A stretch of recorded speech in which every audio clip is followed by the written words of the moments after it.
I'll tell that story. Hey, welcome. It's October. And this is our Photofocus live, Lightroom live hangout.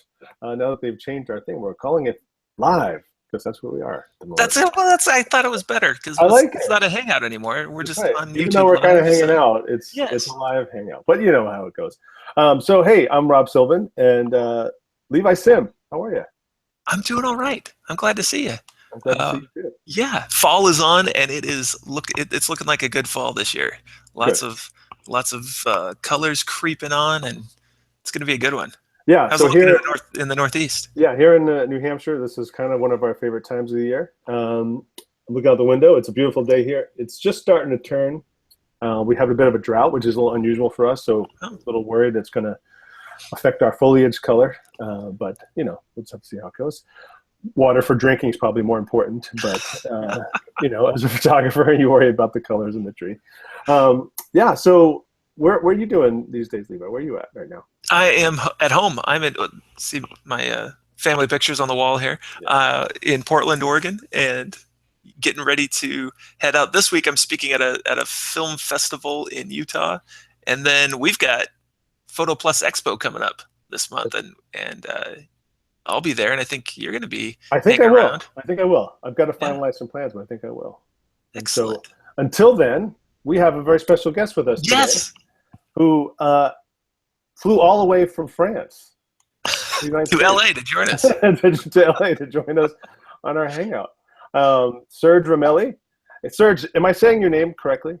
I don't have probably the right accent to say it. Is that Did okay? we lose Serge? Serge, are you That's, there? Oh, this is man, what he's going happens. to LA and then we lost him. All right, you see if you can get Serge back. Let me see if So I can get Serge. Serge was with us. We were all queued up and ready to go. Yeah, Um, Serge Ramelli is here as our special guest, and we're going to be talking about plugins and definitely be talking about Lightroom. And we definitely welcome your questions as we do this. So each month we do these hangouts for Photofocus. And we've been very lucky. We've got two sponsors. Perfectly Clear by Athentech has been a very good sponsor to us, and they're actually giving us some things to give away to you guys at the right. end of our hangout. And also Drobo has been a big sponsor, and we're really grateful for their support. I've been a long-time Drobo user, and hopefully will continue to be a long-time Drobo user. I've got 3 machines sitting around my office here in Me various too. states of use, and I rely on those all the time.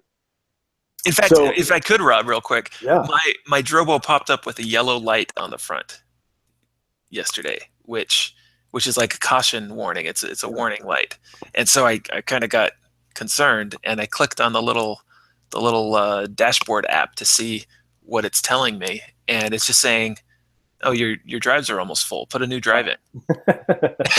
And so I think that's awesome that it told me yeah, that I'm going to need some more storage space, and then all I have to do is buy a drive and put it in, and it automatically populates yeah, and has more storage space on it. There's 5 bays in my unit, and I've got 2 bays with drives in them right now. So I bought 2 drives, and I'm gonna put them both in, and they're gonna automatically work, and it's gonna yeah. be awesome.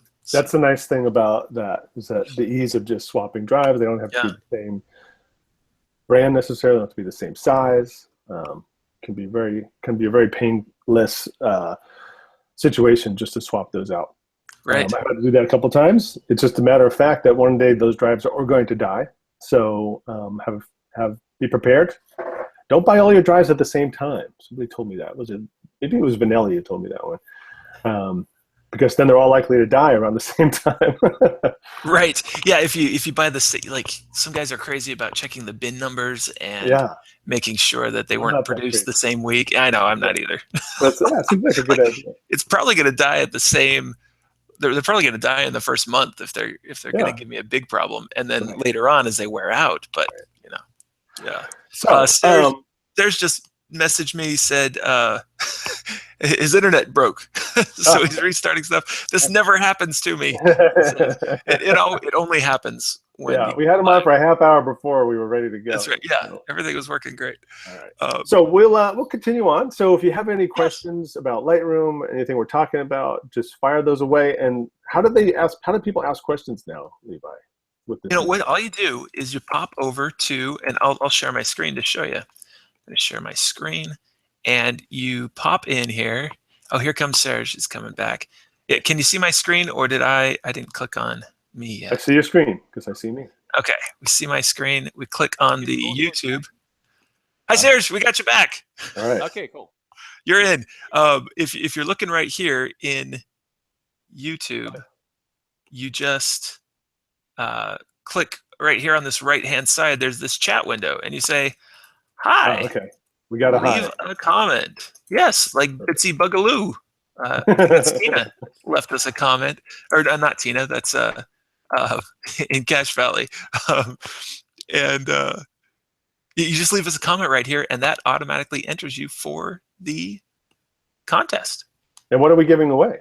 We are giving away 2 copies of Perfectly Clear Complete, as well as I think Serge has a tutorial to share with us. Giving away my landscape masterclass, which is the best course I ever produced. It's 5 hours, 40 videos, 50 raw files about retouching landscape. Talks a lot about composition, and then goes into like all the different techniques.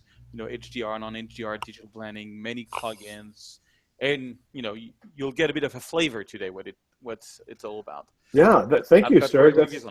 That's fantastic of you. Thank you. So, Serge, I was just getting ready to introduce you. I was like introducing you, and then bam, my internet. That never happened. Just when I'm live. That's great. So first, I'm not sure if I'm saying your name correctly, so make sure I'm saying it correctly. So, Serge Ramelli? It's perfect. Well, in French, you would say Serge Ramelli, but Serge Ramelli. English, you say Serge Okay, Ramelli. I'll work on that. So, Serge, you're in LA. Just Yes. happen to be great. But what are you doing, and where do we usually find you when you're not in LA? Well, I just came back from Paris. From Europe, where I traveled a lot for. I came back 2 days ago. But I'm based here in Los Angeles, mainly because I'm involved with making movies here. I just shot a movie. I'm shooting another one in 3 months. And I created a movie production company, and I worked as an actor here. So that's the main reason why I'm here, actually. Although my work takes me everywhere in the world. I just came back from Venice, New Zealand, Paris, Switzerland, south of France, French Riviera, and blah, blah, blah. And probably a few other places that I forgot. You are a man of many talents. That's fantastic. Well, thank you. Yeah, I've always wanted, it's funny because acting actually got me into photography, because this is the story on why I've always wanted to be an actor. And I did a lot of theater when I was a kid. And I had the opportunity to do it. I missed a big opportunity when I was 20 years old. Anyways, life, then I went in a different direction. But I've always wanted to act. And acting got me to wanted to direct. So I started doing shorts. The problem is when you do shorts, you need 5 people, you need actors, you need a bit of money. It's a lot of things. And one day, I always keep telling the story, but it's the truth. One day in 2004, I was on holidays with a friend in the Caribbean island, and he took a photo of a friend, and we touched it in Photoshop at the time. Lightroom didn't exist, I think, 2004, or maybe it came out, I forgot. And anyways, he retouched it and making like a magazine cover, and I realized that one camera and one software, which is Lightroom today, you can do anything. And you can create anything. And my urge to create, which I couldn't fulfill as an actor or as a filmmaker, got filled with photography. And I went crazy on photography. And it's only 10 years later that I'm going back to my original love, which is acting. Huh. That's great. Yeah, that is great. And I think it's really cool with photography to have these other interests and things that get you out in the world and put you in front of interesting things that allows you to take amazing photographs. It's hard, as lovely as it is in my backyard, I can only shoot that so many times. Got to get out. Yeah, I get a lot of inspiration from movies. The movies usually have very heavily retouched. See, movies are super. Oh yeah. My office here in LA are in a VFX company that does a lot of shows for Hollywood, and they worked on big shows. And I like the clouds, the sky. The retouching going on in movie making is. We are kids in the world of Lightroom and Photoshop. Yeah, we're kids. Yeah. It's unbelievable. Yeah. Because they have less dynamic range than we do, and it's even harder. But they just really put a lot of clouds and stuff, and trying to get the light to be crazy. And how many frames are in a movie? How many frames are in a feature length film? What's that? 24 per second in movie. 24 per second, and so 60 seconds times 60 carry that one. That's a lot of pictures. That's a lot of frames. Yeah, it's a lot of photos. I just finished the color correction. I mean, somebody just finished the color correction in the studio for our movie, and it was like 2,000 frames, and I forgot, like, it was a lot of work, like so many hours, months and months of work, because retouching every video and making sure they all match. It's crazy. Yeah. And so, Serge, most people in the Lightroom world probably know of you through your YouTube channel, right? I hope. And yeah, and you've got how many videos, Lightroom videos, do you have on there? I got 400 videos up on Lightroom for free, between 10 to 20 minutes on any tips. That it's basically my sort of journey as a photographer, but it goes on many subjects. And yeah, and it's been a blessing. I started this. You know how I started a YouTube channel? It's funny. Again, about acting. I was at the time I had a movie production company in France, and I had a deal with my partner where I wanted to act in a movie, and that deal didn't go well. I never got to act, and I was so frustrated. And I said, well, at least I'm going to do a YouTube channel so I can play around. And I tried on my YouTube channel to sort of, be a bit foolish and stuff like that, and try to do a little bit of acting there. And people seem to enjoy it a little bit. So I started this as a frustration of not being able to make a movie just for the fun. And 25 videos later, it started booming, and so I thought it could be a business, and it did become a business. Fantastic. That's very cool. Let's do some Lightroom. What do you say? Yeah. Let's dive in. So I don't know, Serge, if you have. I'm going to share my screen. Excellent. Hold on. So a little green. So yeah. Which one do I want to share? I want to share the top left entire screen. Yeah. Yeah. It says screen 1, 2, blah blah blah. So I'm going to share this screen. Okay. Let's see. Yep. That looked like Lightroom-ish. That looks Lightroom-ish. But was that? Did you do entire screen, or did you do screen 1 or 2? Well, I didn't really get a choice, to be honest. Oh, really? Well, we'll see how it goes, and we might have to switch. But sometimes with Lightroom, you only see the center. You don't see the side panels. Yeah, like we don't see your side panels right now. We do not see your side panels. Okay. So how can I correct that? Let's stop screen sharing. So screen sharing, where do I stop it? Look on the top or on the bottom. There's usually like a green bar. There you go. Yeah. Okay, Google and I would like to share. So what I don't get is it says screen 1, screen 2. Oh, so it must be screen 2. No, screen 2 is usually just your other monitor, right? Yeah, but that's the one I have. Okay, yeah, that looks good. So that looks good. How's that? Perfect. Hey, there we go. There's a panel. Okay, cool. All right. We see your. So what you should see now is a lavender field without lavender. Without lavender. I was there last week.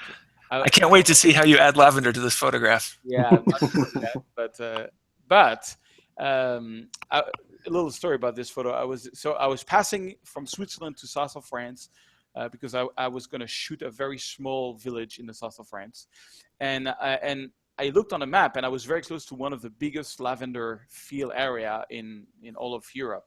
It's beautiful. It's like 1,000 meter up. Wow. You can see the horizon very far. And I got blessed because it was a great sunset. So there was no lavender, but they only cut the top off. So you still get this sort of incredible shapes. Yeah. Now, when I do retouching today, that's my game. I try to do as much as possible in Lightroom. Sometimes the few plugins that I use, the one I use the most is ORHDR.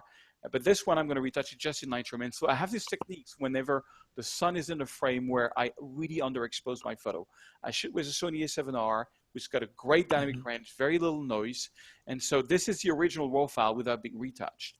And I usually set my white balance to shade when I shoot a sunset, so I get a little idea. You get a little more warmth out of it. Yeah.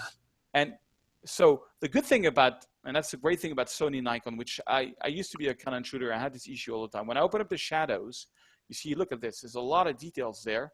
And there's hardly any noise, even so the photo was underexposed. And that's the beauty of Nikon and Sony's sensor. Sony actually makes the sensor from Nikon, from what I understand. And they have this sort of great low light shadow thing. So I usually go crazy. I open up the shadows plus 100, as you can see here. I can zoom in on on the right side here, plus 100 on shadows, and then I'm going to bring on the highlights, minus 100. Now, when you do that, the problem is sometimes you get too much detail around the sun, which you don't want because it makes it unnatural. So I usually then boost up the white. Yeah, I love the whites. Man. And then turn down a little bit. You don't want too much detail around this. It's going to look very HDR-ish. Now, That's it looks a little good bit, tip.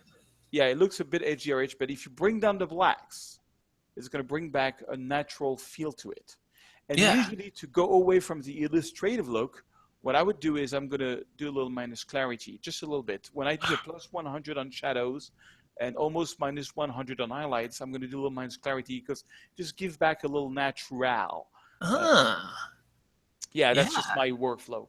Don't tell anyone. See, I have a personal rule against using the left side of clarity, but I might just have to break that and give it a shot. It's very subtle. You know, what I never do is clarity everywhere. I just do clarity on the entire photo. I use clarity, but only with a brush.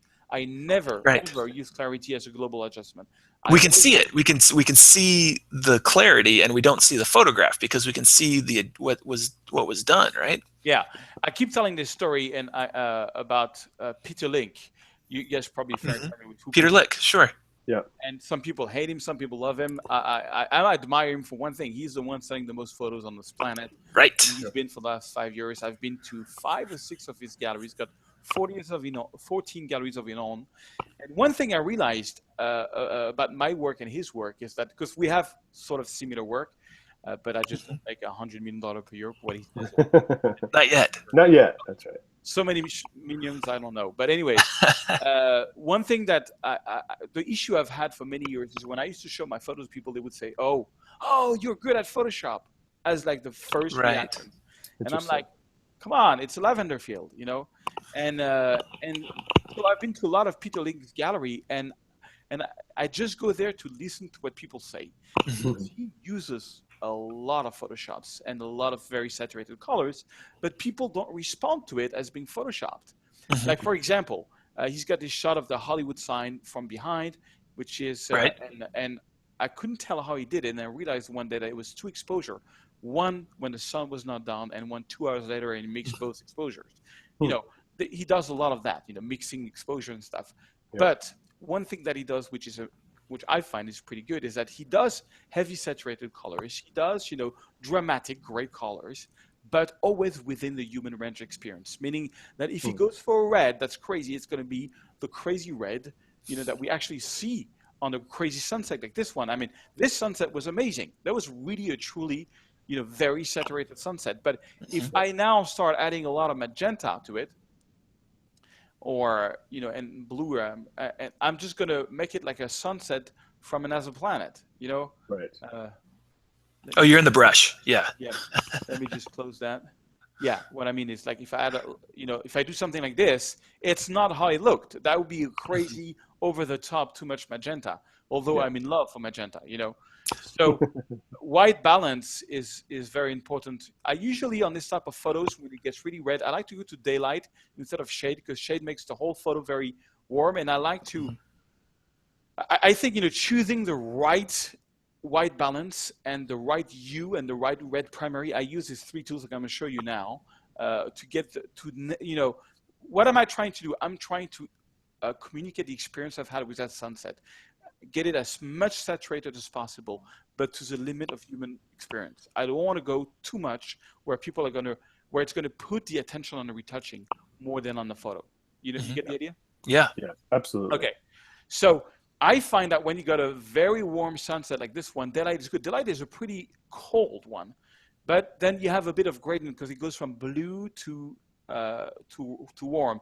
If I go to shade, now everything becomes warm, and you don't have a contrast of color between blue and warm. It's a little detail, but I find that when you have a very strong, you know, warm sunset, daylight is a great white balance, just a default daylight one. I have a sensor spot that's looking at me since a while. Sorry about that. Good, it was catching my eye too. Yeah. It's funny because I try to clean my sensors a lot, but I still get a lot of sensor dust. Anyways, because I changed lenses. I work mostly with 2 lenses, a 1635 and 24-240.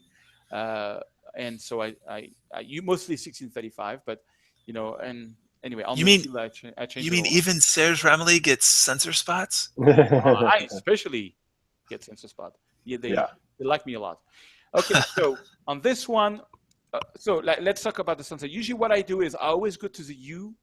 You know, you got this U saturation and luminance. I go to the U slider and I click here on what they call the target tool. And I click here on the yellow and the warm, and I go up and I go down. Now, if I go up, it makes it towards the greens. So it adds greens in the yellow. And if I go down, it adds red in the yellow. I like that, but I'm going to be very shallow. Basically, I'm just going to go to about -8. You see what it does? It changes my orange from a yellow greenish to a more red orange, okay? Just because that's how it felt to me. And usually what I do is I go right to camera calibration in the right primary here. I change this on every sunset. And, you know, left is going to give me different red and this one a more yellow. So I actually want to bring back some of the yellow. I want the yellow, but without the green. And so it's very subtle. You know, it's just a little bit of red primary, a little bit of hue. But now I like the sunset how it is, you know. Let me show you the before, the raw files on retouch. Oh, I've got a French keyboard now. That's going to be tricky. Yeah, that's it. And the after. So do that once more. Yeah, before. Yellow, you know. Now on this one, I want to. Serge, would you hold on the before a little longer? It takes just a minute to catch up on screen. Okay. That is the before. Now, the key thing I want to talk to you about is look at the sky. Look at, you know, the color in the sky. Okay, so that's the after. So now we got yellow, and I even think that my highlights are too low on this one. I don't like when we see too much of the sun, so I'm going to back down my highlights a little bit just to blow it up. There we go. Yeah. I'm going for I want to get the, you know, this was really the message on this photo is like, amazing sunset. Let's try to, you know, we have great cameras now that can finally capture them. And so, but let's, in the retouch, let's go to the maximum of saturation, the maximum. And that's how it felt to me. That's really how it felt. You know, that's ready to go hit the homepage of 500px, my friends. But I'm not done with it. I want to do a couple of things. I've had many shots from, you know, I tried different things. I like how the leading lines go like this. I try to have the leading lines straight to the tree, but I find it that this leading lines kind of work better, but I like to go a little more cinema, so a little more panoramic on this one. And also, this is too bright. You see, the eyes goes to the brightest part of the photo. I want the eyes to really focus there. So what I'm going to do is I'm going to do a graded filter, and I'm going to go here to exposure. It's going to put all, you know, the settings down to 0. I'm going to minus it, and I'm just going to do a little graded filter just here, so that it makes it a little darker, you know, so just to force the viewer to go here and eventually to the tree. Okay. And basically that's that. That's the first photo that I want to show you guys. Very simple retouching. It usually takes me about, I would say 40 seconds in Lightroom to do this. Sure. I even have a preset that I use called basic, where it does all that because I you know, and then I just fine tune it. Right. So let me show you again the before and the after. Before. Yeah. Okay, I'm gonna that's before. I know it's taking a while to refresh, and that's the after. On this one, I might do a little graded filter here, but not that strong. Just a little bit to close the photo even more, you know, and maybe add a bit because we haven't maybe a little bit of contrast, and that's about it. I'm done with it, and I really like it. It was I like it too. One of my nice photos from that trip. Now, any questions so far? Before I was just going to say, so if anyone has any questions, you know, just fire them away. Levi and I are keeping an eye on those. Answering, either making a comment, as Andrew Kavanaugh, hey Andrew, just said beautiful, and Dee Edwards is even speaking French. She said bonjour. So. Ask your questions, fire away some comments. Those get you entered into a giveaway at the end, and we've got some great prizes for you. So keep them coming. All right, sorry, Serge. Please continue. Okay, did you guys have any questions so far on what I did? No, I love it. No, yeah, no, very, very clear and powerful. I love it. Good. Can you show us, maybe, I mean, I'm sure you have stuff in mind, but maybe how you use one of the plugins that you use on a regular basis. Yeah, that was good. Was what I'm going to do. The only sometime is when I have, and it's a funny story. This is Amiens. Amiens is Amiens, I think you would call it, is a town that's in the and there's a lot of sensor spot on this one. Be ready. It's a town that's very like medieval type of feeling, and I went to Normandy, to above Normandy, to do some photos, and the sun was not really nice, but we had to go back to Paris. We went back, and we were starving. It was dinner time, so we said, "Oh, let's drop by." I mean, I've never been there, and so we come to this place where you have this little canal, and just one of the most crazy sunset of the month is there, and so I order a salad, and within 5 minutes, I got like so many incredible shots. And it's funny how unfair the work of landscape photographer is, where you can, for like a week, I was getting nothing because boring sunrise, right, boring sunset, and all of a sudden in 5 minutes I get this. Yeah. Yeah, that happens to me a lot. So I got a particular workflow. I'm going to show you the new Aurora HDR that just came out. I want to say about a week ago. The brand new update for it. Sure. This is for Aurora HDR. Yeah. Is that I want to show you, and that's one of the plugins that I use. So the way I work with Aurora is I do a bit of retouching first. For example, I'm going to erase my spots because I changed too much lens that day. So, just got to shoot wide open. Yeah. That's right. Let's see. This one was F11. F11. Yeah, I was trying to get a bit of a low exposure on the water to make it flat. So more you close your shutter, more you get sensor spots. Yeah, I was only teasing on that. I didn't expect to do photos there. I expected to do a salad, and so. But you have to be ready for anything. So, and hey, Serge, show us that tip again real quick with the visualized spots. Oh yeah, so when you choose the thing, you can click here on visualize spots, and it makes this sort of black and white, very contrasty, where you can see sensor spots. For example, I can see this one which you don't naturally see with the eye. So it's just. I love that tool. Yeah. Yeah, it's a great spot check, especially when you do big prints. You want to make sure there's no sensor spot. I've had it like $400 print where like. The spot is left, and you just want to kill yourself. Oh, yeah. I know it. That's. Now on this one, I'm not gonna do much before I go into Aurora. But one thing I always do is the white balance. I love the white balance in Lightroom. But on this one, yes. I'm gonna do the white balance on the underexposed photo, the one that has a lot of details, just to see which white balance is gonna work more. Yeah, I think I'm going to go for daylight because I want to have a mix of blue and orange. So, okay, fine. That contrast is really important for the natural look. Yes, exactly. And, sunset is not just red. It's a mix of the blue and red.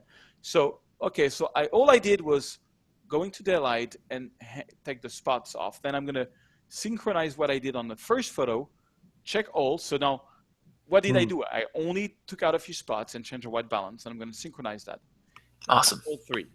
Then I'm going to right-click, export, and this is where I've all got my plugins. I've got quite a few. So I've got the Aurora HDR Pro. That's the old one, and that's the new one here called export, Aurora HDR 2017. So I'm not going to use the option of open original image because if I do so, then everything that I did just got lost. So I'm going to use the second option, and that was an upgrade that they did, which I love, which is called Use TIFF with Lightroom Adjuster. So now what I did, will reflect in Aurora. So that's going to take a little while. I'm working right now on a MacBook Pro, but I'm thinking about buying an iMac 5K. But I hear that there is rumors that there's going to be a release on the iMac 5K. In October. So I'm waiting for that before to make a purchase. So it's a little slow sometimes.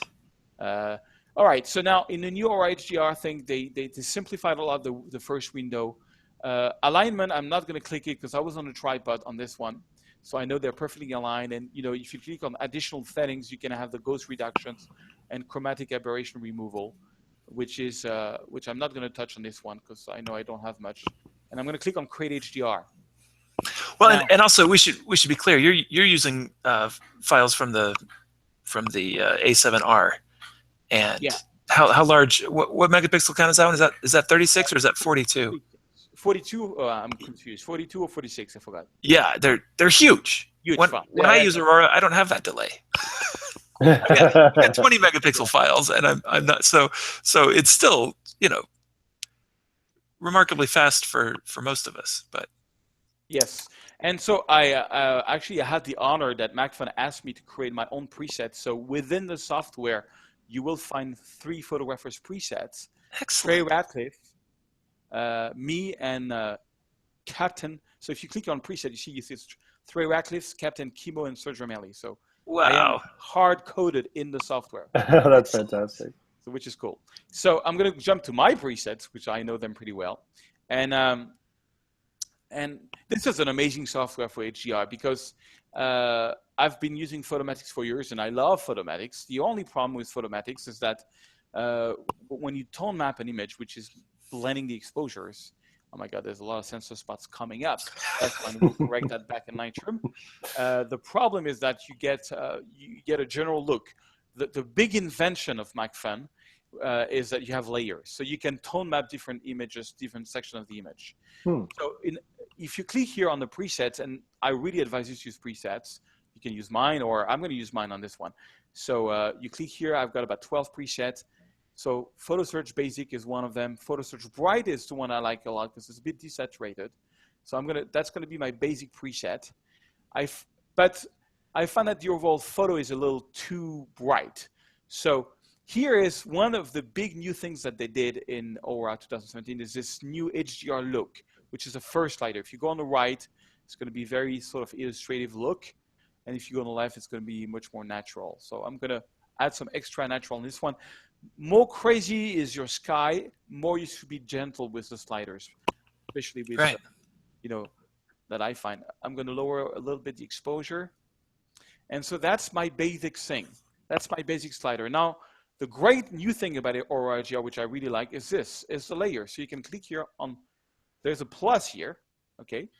If you click here on plus, now you have the choice between adjustment layers, or, and that's completely new, you can do a very simple digital blending by adding back your own HDR, your own, the original RAW files. Okay. Which is completely new. I'll show you with adjustment layer for now. So on this one, I find that the sunset lacks a bit of color. So I'm going to use the Photo Search sunset look. I'm going to click on it and it's going to be crazy sunset, which is way too much. But the good thing about layers is that it's layers. And they have this option with the brush here. You can click on the brush. And by default, the opacity of the brush is 50%. If I do one brush stroke, just one, what's going to happen is that it's going to create a mask.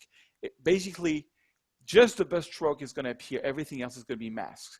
I'm just going to do one brush stroke here. And I added back a bit of that sunset just here, maybe a little bit here, a little bit there. And if you make a mistake, and you can click here, and now it's an eraser, and you can erase, and you can go back on this. So I'm tone mapping the image based on of my choice. And if you think it's too much, then you can just click here on opacity and lower the overall opacity of the layer, which I'm going to do a little bit on this one. Just wanted to add back a little bit of that sunset. Okay. Then what I'm going to do is I'm going to click a new layer, adjustment layer, and this time I'm going to go on Photo Search Local Details. Now, Photo Search Local Details is going to be a crazy detailed, super ugly HDR. It doesn't work on the entire photo. However, I like what it does on the building, so I'm just going to give one brush stroke on the building. And what I'm doing by that, and I'm bringing just details here on these buildings. So you can, I'm going to show you the before. I'm not sure you can see it. Okay, that's the before. It's very subtle. I'm all about subtle. Yeah, that's good. Today. And let me show you the after. So just a little more contrast there. You see how it was crazy on the raw photo, and now it's kind of like more subtle. Right. Okay, and one thing that I love to do with clouds, there's one photographer I would love to become once I grow up, named Eric Almas. You guys probably know him or familiar with his work. Yeah. He does like great compositing, but one thing I'm obsessed about him is his clouds. And one thing that he does a lot is that his clouds are very diffused. They are completely the opposite of HDR. And I find that it just gives sort of, especially if you do HDR, it just adds a sort of like little natural back in the cloud. So I'm going to make a new adjustment layer just for the clouds. And I'm going to use the Photo Search clouds, which adds a lot of diffusion. But again, I'm just going to make it here around the sun.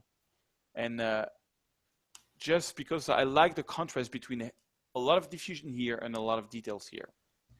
Okay, and now I'm ready to bring it back into Lightroom by clicking apply, and it's automatically going to bring it back, and I'm going to do some more. I'm going to close the photo a little bit with radio filters. I'm going to clean up all the cess and dust that came out, usually add a bit of contrast. And I always do that. I use Aurora for what is good, which is blending the 3 exposures, and then do my final touches in Lightroom. That's how I actually really work. That's great because so far? we often have kind of an expectation that when we're done with a plugin, our picture is finished. But really, that's just one step, right? We can always continue finishing and finessing our photographs even after we've used a plugin. Definitely. Yeah, absolutely. And it's some of my photos are heavily retouched. Some of them just take me 20 seconds. Like the first photo I showed you was literally 20 seconds of retouching originally. It took 5 minutes to 10 minutes because I'm explaining everything that I do. But and that's the ideal scene. My ideal scene is to have to do a little. But this sometime I like to give Aurora a chance because I think HDR, when you have a lot of contrast, sometime and a lot of details, like I didn't want to. The reason I didn't do this one in HDR is because I didn't care to get more details, from the field. I thought I was enough, but this is the city, and there was a lot of contrast in the sun, and I just wanted to see how it does. Now, as you can see, it takes a little while on my MacBook Pro. It's still processing. Yeah. And it's a lot of data in there. 46 million pixels each. Right. So it's going to take a little while. Any questions so far? One of the questions I've had people ask me, and I'm curious what your take is, and this may vary per plugin, but do you have a preference, for if it's saved as a TIFF or a PS versus a PSD in any particular plugin when it's called for? And along with that, it's totally what you mean. No. Okay. I don't care. TIFF or PSD, good for me. I never saw a difference, except that TIFF has got this compression option, so I would think that they're better compressed than PSDs.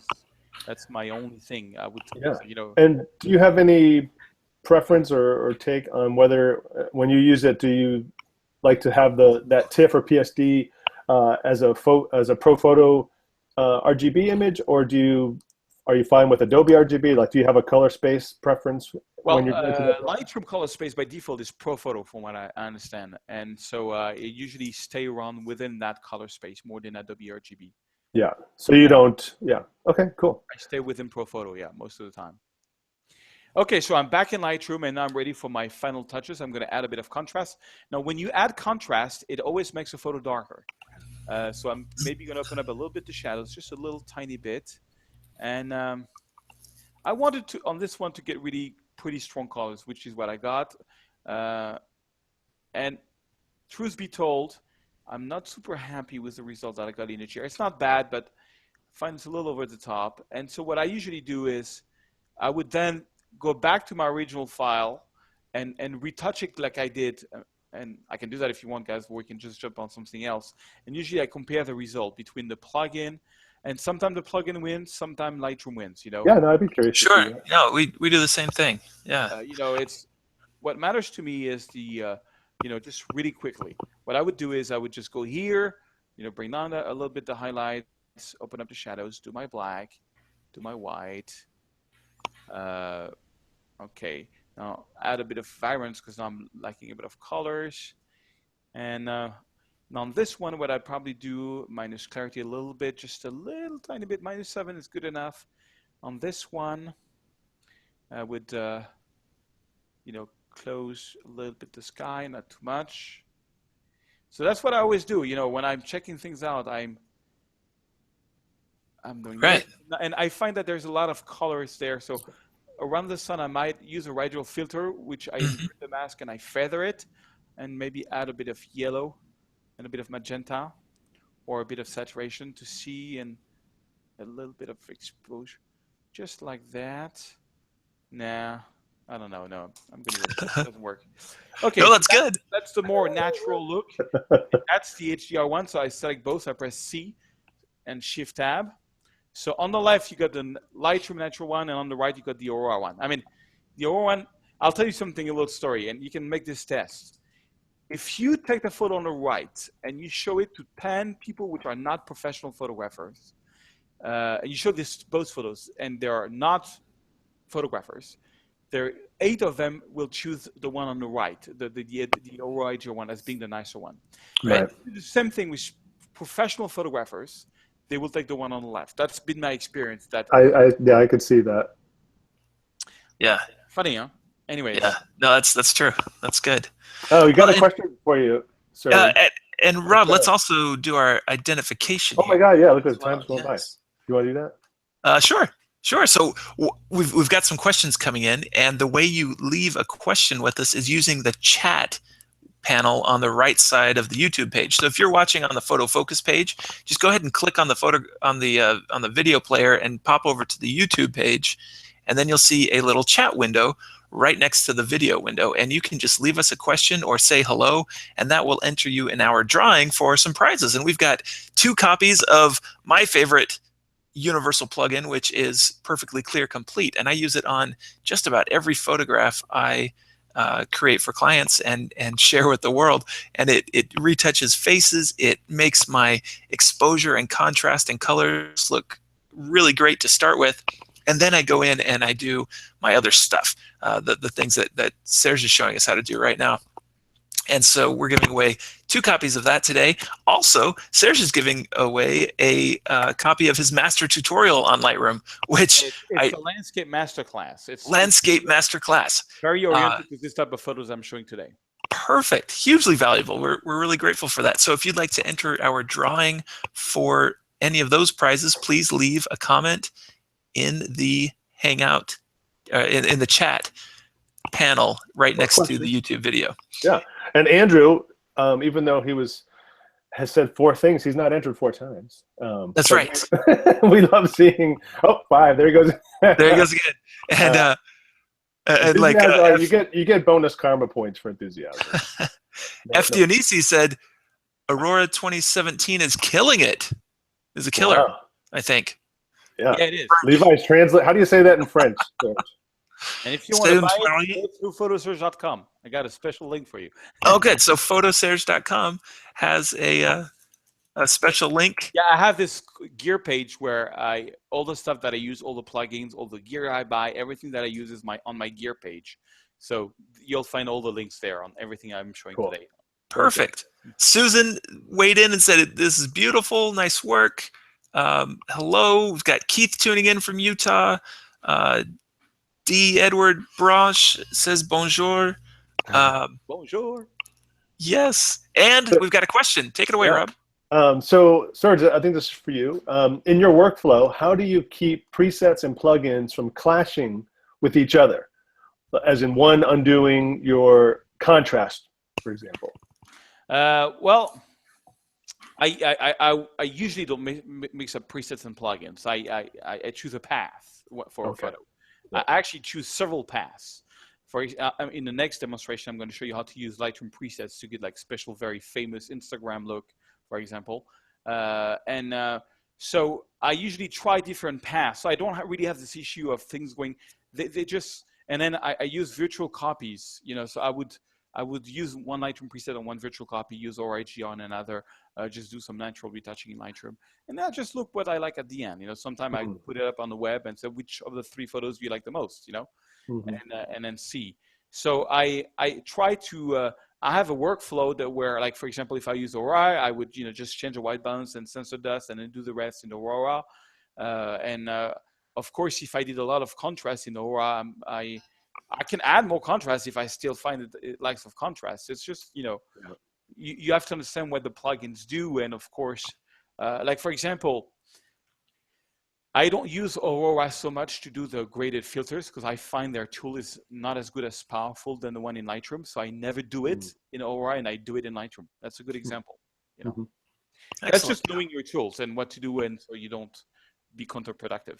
Yeah. And for me, that's a problem with buying presets for Lightroom, because I didn't make it, and so I sometimes miss something that it's doing. Yeah. Yeah, you should definitely, if you do, whether you buy them or download them for free, play around with them with some test images and really have all the panels open and see what they're doing. so you can kind of anticipate the effects and learn. I think as you go, presets are great for learning as you go. Yeah, I mean, Yeah, great question. I'm crazy about presets. On my YouTube videos, you can find over 100 free presets. I create over 600 presets I'm selling on my website. I'm crazy about presets. Yeah, that's fantastic. Yeah, like I really like. For example, 2 weeks ago, it was for free. It's on my YouTube channel. I created what they call the bad weather presets. It's, Wow. it's when you got like a grayish sky, no colors, instead of just going black and white, how to give a special look to your photos. It's called the bad weather preset. I created a whole series called the Ansel Adam presets, which I give for free also on my YouTube channel. Check it out.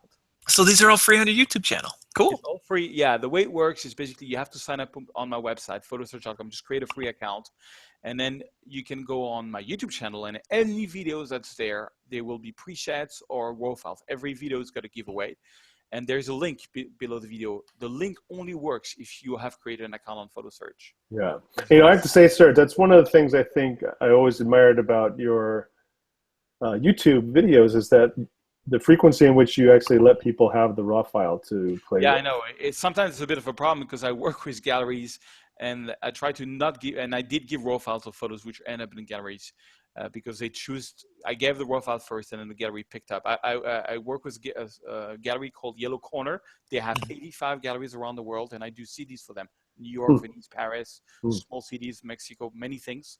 And they actually sell a lot of photos. It's probably one of the biggest fine art photo seller on the planet. Wow. In terms of volume. Like they are not like Peter Link, which is $6,000 a photo. They sell between $79 and $2,000 based on the amount of copies, but there are 12 galleries in Paris, including one in the Louvre. I mean, it's just crazy. That's great. You're in the Louvre? Yeah, I'm actually in the Louvre. That's amazing. Right next to the great. Mona Lisa. Go see Mona That Lisa. is so cool. There is a little mall, actually. The truth is, a little mall in the Louvre. On the way to Mona Lisa, you have the gallery of my photos there. Isn't that amazing? I know a guy in the Louvre. That's fantastic. Yeah, it's actually 20 meters away from the actual entrance. It's a lot closer than I am. Hey, don't play it down. Don't play it down. It's on the way. Credit where credit is due. That's right. Anyways, well, yeah, but I do give away a lot of raw files, and so far, people have been very respectful. I've never funded my photos and book covers without my authorization, stuff like that. So. Well, that's great. All right, well, you're going to show us something else. We got a little off track there. Yeah, so very famous Instagram preset, New York City, mesdames et messieurs. Funny story about this photo. I did the book on New York, and I was done with the book, but I've seen this subway station. It's close to Central Park on the, I want to say the west side, and I forgot the name of the station. And I want to show you a little trick that I've seen a lot of people do this on Instagram, and I find it's kind of cool. So I'm going to start off regular, open up the shadows, bring down some of the highlights, do my black and white. That's nothing special. Everybody does that. But the photo is very blue because probably of the white balance. Mm. So I'm going to go to shade to see how, shade is kind of cool. It already makes the blue less, there and much more the colors. But what I do to go even more crazy is I go to the saturation slider, and I see that a lot, especially on New York City photos, where people would just bring out the red, the orange, and the yellow, and bring down everything else. So you sort of like a false black and white, where everything is black and white, but the yellow and the orange. Interesting. And I just love the look. Now, of course, if you have to add some more contrast, and that white is killing the photo because it just drags all the attention. So, don't forget that the eyes of the viewer goes to the brightest part of the photo. So let me just clean up a few sensor dust. Yeah. They're so pesky. Yeah, I know, it's crazy. Yeah. Okay, I'm gonna do one thing. I'm gonna try the auto upright. I think it works well in this photo. Yeah. Oh, I love that thing. Yeah, it's really cool. And then graded filter, I just want people's attention off of the sky. So I'm gonna do a double graded filter. One and a second one. Oh, look at that. Even more crazy. Just, I want people to look here. Right. And, so you got to sort of like, everything is black and white, but the yellow. And I've seen a lot of Instagrammers do these things. And pretty popular. I think I'm gonna add some minus clarity because I want to diffuse. And what they usually do is they take a little brush also, and they add a bit of minus clarity and a bit of exposure on some of the highlights to diffuse even more some of the highlights. Kind of add some glowness to it there. Yeah, I like that. some glowness. Yeah. Some Glowness. Diffuse is the right word, but glowness. I like glowness. Hey, if it's going to Instagram, you can crop it square and get rid of most of the sky too. that's right. Yeah, yeah, absolutely. Yeah, you're right. You could do something like that. But I like. I love it. I like the full frame though. Yeah, it's No, good. I like it too. I just I like So the now- easy way to get rid of.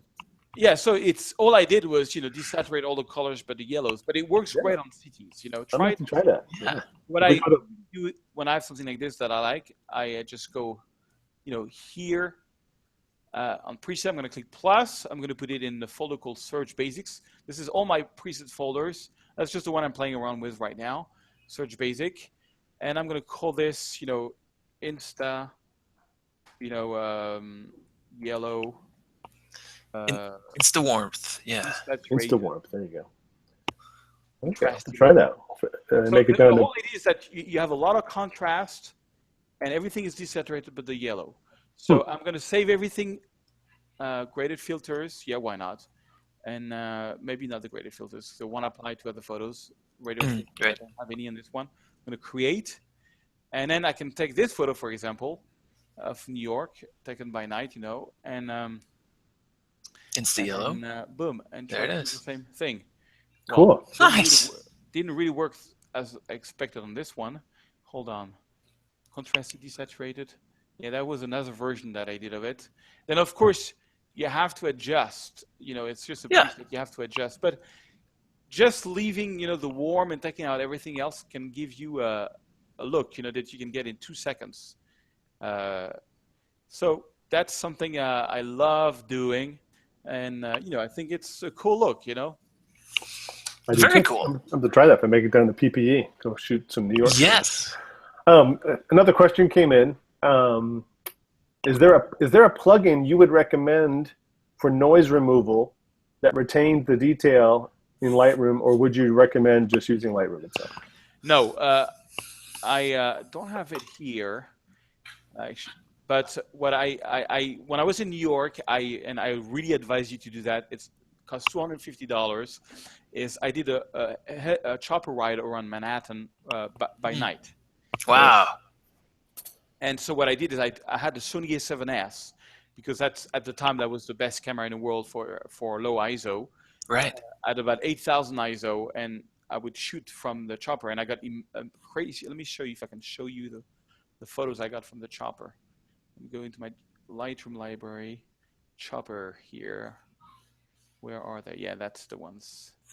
Well, FTNEC says, this is a good trick. Thank you, Serge. And Peter Mays, hello from Kenya. Serge is awesome. I've learned so much from him over the last couple of years. That's great. I think that's our first Kenya comment. I think it is. Yes. It's an honor, Peter. So, yeah. So these photos came out super, super noisy. And what I did is I used... You're only at ISO 8000? What are you at? This one was 8,000. Yeah, Yeah. ISO 8,000. And so, when you start opening up the shadows and you bring out the exposure, I'm going to overdo it so you can see, a lot of noise, even so it's a Sony A7S, it's like pure black. And so I used MagFun Noiseless onto it, and I really liked it. There's two that I've been using for years, Topaz D-Noise and MagFun Noiseless. I find MagFun to be a little bit better, not because I work with them, because it's really, truly what I find it better. And so, yeah, check it out on my gear page. Excellent. Oh, yeah. Anyway, it's crazy stuff. So, yeah, and so for like $250 I got 400 photos of New York, and I did like some cool stuff like shooting, a parking lot, which are you get like so much really cool photos in very little time, but you need to go there with a very high ISO camera. Yeah. Otherwise, it doesn't work. And Sony's camera are great for that. Really, Did they have the windows off the helicopter, so you're kind of just leaning no, out? I wanted that, but it was so clean. It was I don't know. Really? It was very. That's clean. good. It was and I want to say it's the one. It's called Liberty Fly or something like this. They are on pier number 6, if I remember well. And anyways, so yeah, that was the answer to the question. MacFun noiseless. That's the one I like the most. Cool. Thank you for that. So, Levi, we're getting near the end of our hour here. Did you have anything you wanted to share before we? I'm just enthralled with. I wanted. You have to invite me back. I want to talk to, but it's too long about black and white and the Ansel Adams presets and. Been doing Well, we definitely love to have you back, but we're not done yet. That's right. I just want to remind us and make sure people that are watching and want to get entered in for the drawing of some perfectly clear plugins and Serge's 5 hours of video training that we're giving away at the end of this in about 5 minutes or so. Now I've got a couple of really quick little tips that I wanted to share out that please do, Rob. Folks. And so I'm going to stop the sharing so I can see you guys. Okay. And these are quick. Won't be nearly as lovely as what Serge was showing. All right, can you see my screen now? Yes. All right, so I was in. This came from Glacier. I was in Glacier. This is where I lost my glasses, which is I was right here. So all the pictures thereafter. I looked up, and when I looked down to find my glasses to check focus, I could not find my glasses and spent a lot of time. So this photo cost me my glasses, but that's not what I wanted to show you. But if you see me wearing really funny-looking glasses, when you lose your glasses in Glacier National Park, you don't have a lot of choice for buying cheaters afterwards. And right outside the East Gate, I found a place that had only one actual pair of glasses. So I have a $3 pair of black glasses that work if I'm just far enough from the screen. So I'm doing a lot of that until I get my glasses replaced. But anyway, so what I wanted to show, a couple quick things. One is if you have whatever plugins that you have for Lightroom, right? If you go to Lightroom on a Mac, Preferences, or Edit Preferences if you're on Windows, and come over to the External Editing tab, okay? So most of the presets that we use, plugins that we use are actually external editors. They open up some third-party software. Photoshop is my favorite plugin for Lightroom. Yeah. And it's certainly the most powerful one that I use. But there's a whole bunch of other ones that are available, and I certainly don't have them all, but I have a lot. And one of the things that I found useful is sometimes when these plugins install, you can't necessarily know what name or what company they're from, all right?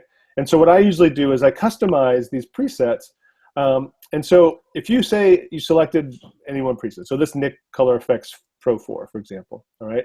If I come down here to the bottom, there's this option to rename preset. So if I wanted to call this something else, or if it was called something, like I think when the Nik ones came in, they just said analog effects or color effects.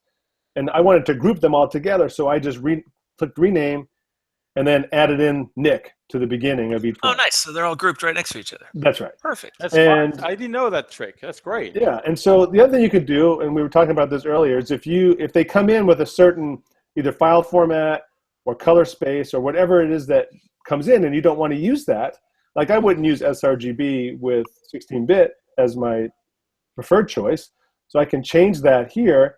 And then you see how this becomes edited? Well, then I can come back up here and I can just choose update.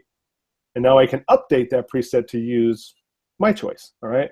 And same thing here for resolution. I mean, at this point, resolution doesn't matter at all, does not matter at all. Let me just say that again, does not matter at all.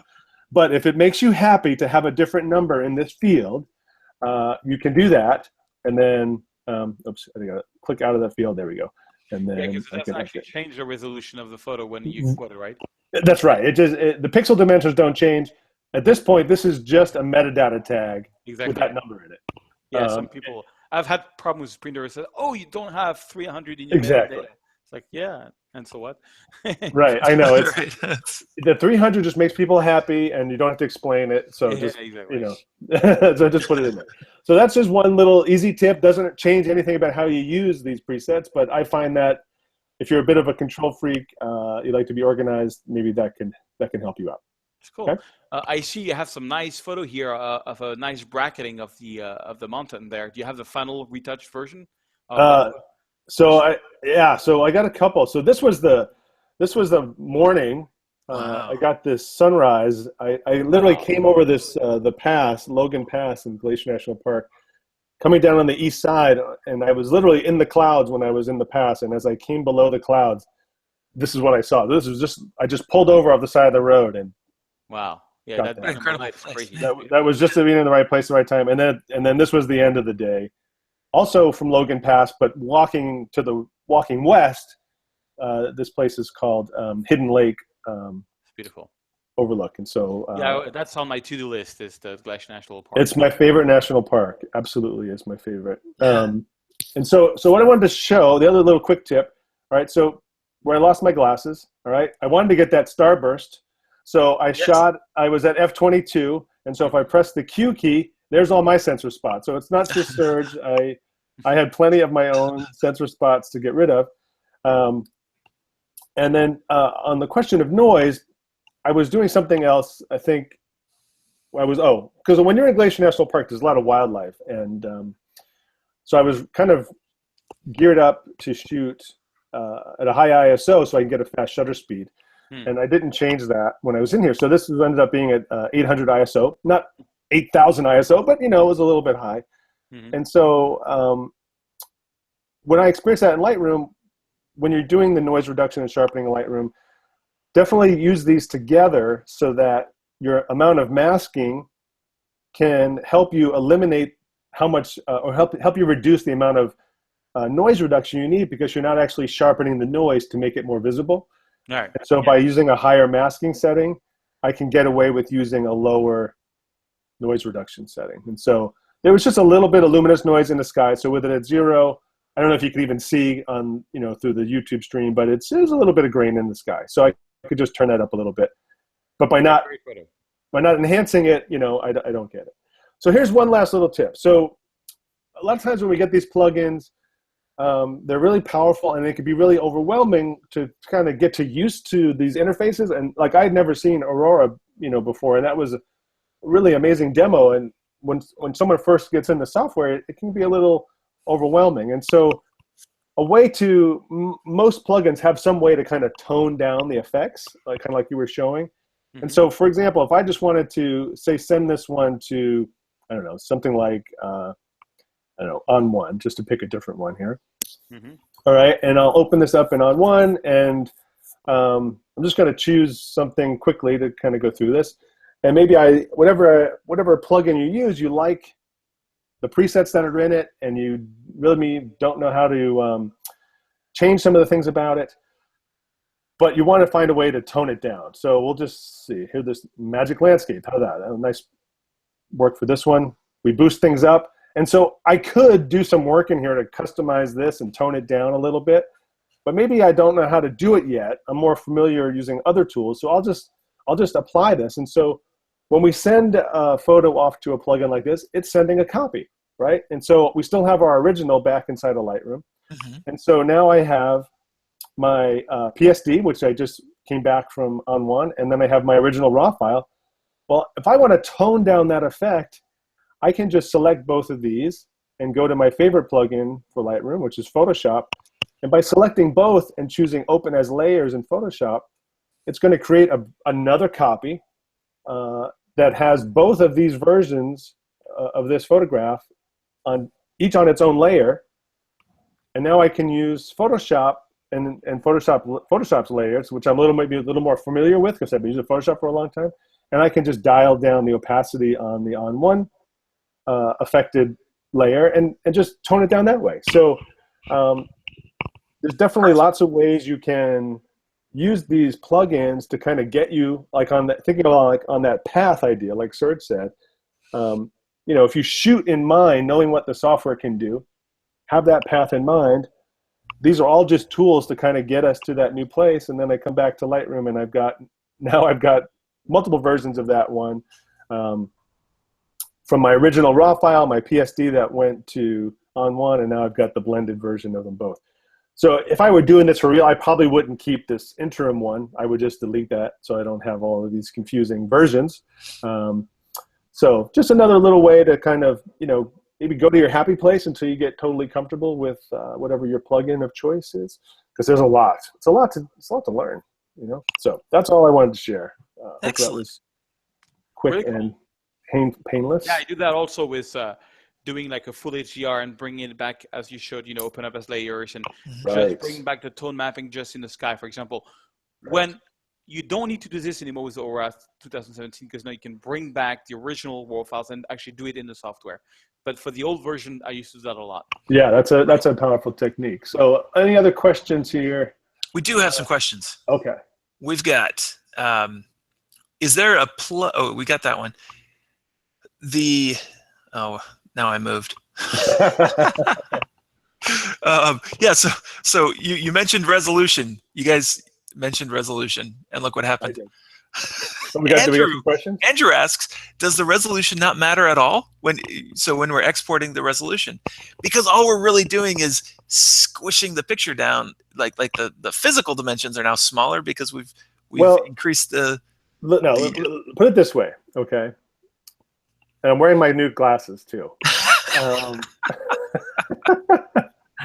feel like Bono or something. I should have got like a yellow tint on me.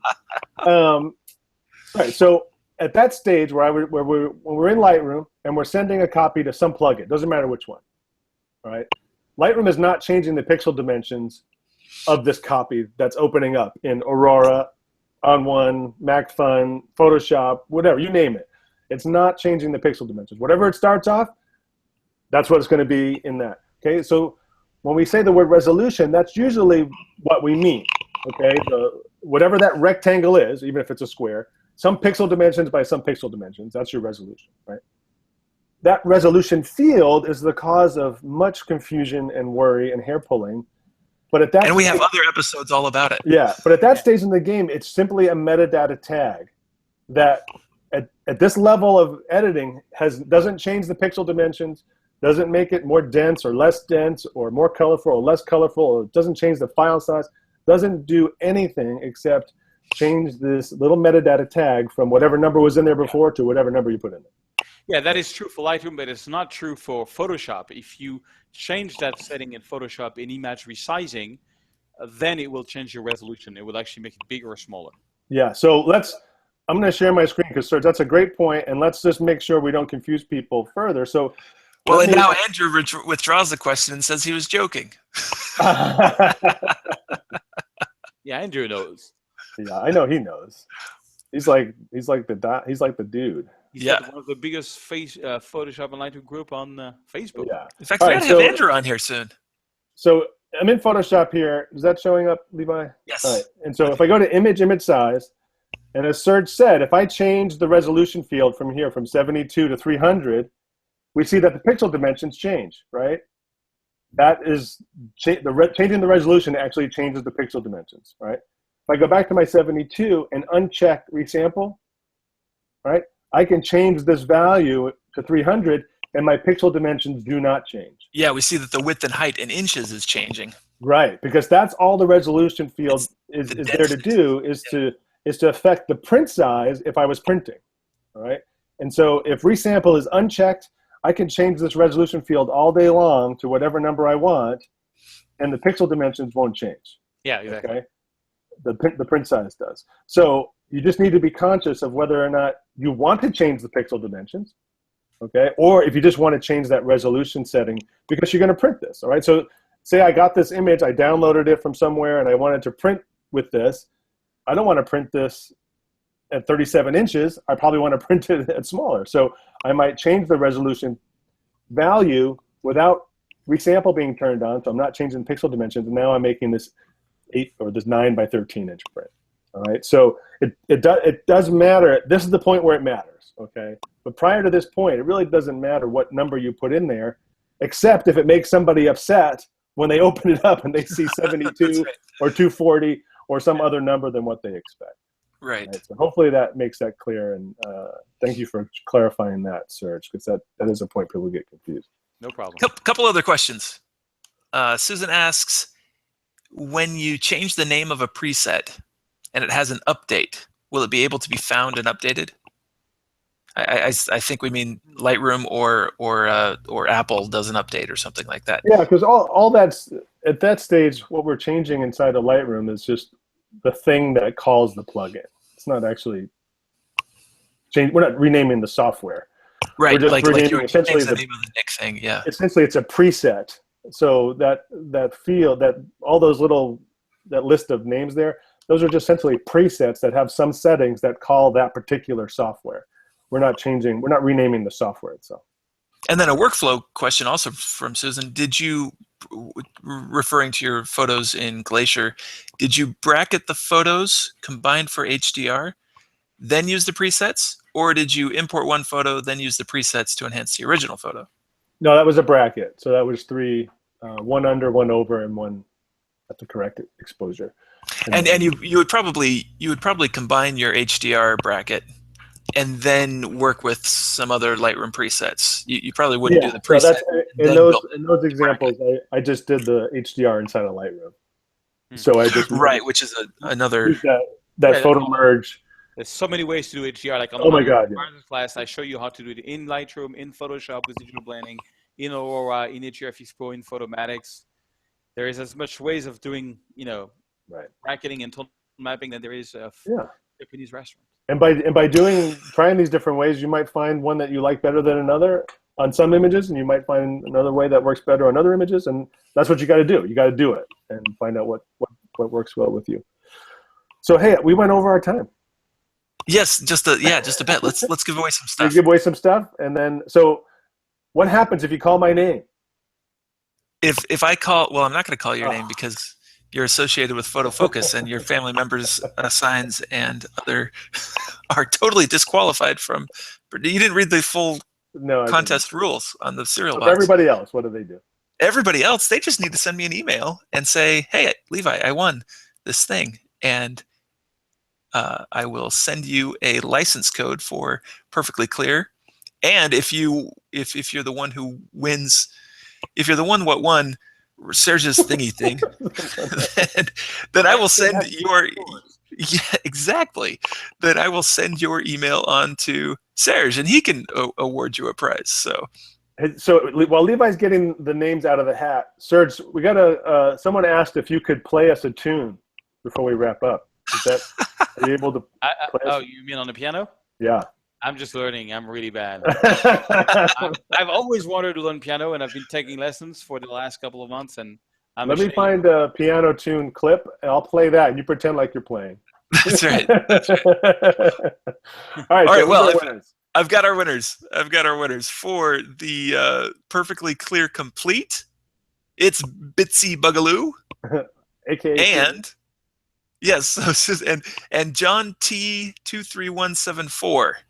So if you guys will just send me an email, Levi at Photofocus, I will send you the download or the license code. Don't they have to leave a comment now, letting us know they're here, doing the game show run with their hands in the air? Yeah, we could do that too. So weigh in and tell us you're still here. We have to know. Yeah. So let us know that you're still here, and then while Susan and John T are letting us know they're still here, Keith Hambley, you are the winner of the Lightroom, the Landscape Master Class. Is that what it's called, Serge? Landscape Master Class, absolutely. Landscape Master Class. So send me an email, Keith, and I will send you I will send you on to Serge, and he'll send you your stuff. So. All right. So we need to hear from Keith. Oh, there goes Bitsy, aka Susan. So Susan's here, and so we need to hear from John, right? John T. We'd love to hear from John T. and Keith Hambley. John T. and Keith. All right. Any last tips while we're wrapping up? You could say. Take lots of photos. Adieu. That's it. Get out there and shoot. All right. Keith is here. Good. All right. So Excellent. John T. Serge, thank you so much for hanging out with us for this hour and sharing all of your knowledge. Thank you for 400 videos on YouTube and presets galore. It's incredibly generous of you. Where just to remind people, where can they find all of this bounty? Photosurge.com. Photosurge.com. That's where it's all happening. Great. Excellent. And Levi, how about you? Where can we find out more about you? You can find me on photofocus.com, where I write articles to help people learn to use to make better pictures. And I will also be in Utah this week speaking at the Logan Film Festival. If you're in town, I'd love to see you. And I will also be at Photo Plus Expo at the end of the month. Excellent. I hopefully will be there. I hope so too. Yes. To see you. Where can we see you in the meantime? If you look right down here, there's my Photofocus place. Perfect. To go. We're still waiting to hear from John T. John T, you've got 10 seconds to weigh in, and then I'm picking somebody another person. Yeah, so hopefully I'll make it at PPE. Otherwise, I'll be at Photoshop World. So I'll see you guys there. Serge, you're teaching again? Yes, I am teaching. Excellent. Lightroom and Photoshop World Orlando next. In Orlando in April. Yeah. Seems far away, but it'll be here before you know it. Yes. Okay, I think John T is out. Oh, so Peter Mays, you are our backup winner. I hope from he's Kenya. Still here. He's already Kenya. saying goodbye. Peter, are you still around? Peter. Well, Serge, we'll let you go because I'm sure you got more important things to do to find out if Peter was here or not. I really appreciate your time and hanging out with us. Hopefully we can have you back sometime. This was fun. It was an honor. Thank you so much. Thank you so much. All right, so how do I quit the Hangout here? I can eject you. Hey, Peter's here. Great. So you got to see that too. All right. Well, then we'll just sign our whole selves off all together. And thanks for joining us, gang. First Monday of November, we'll be back. We'll be back. All right. See you then. Take care, everybody. Okay, bye-bye.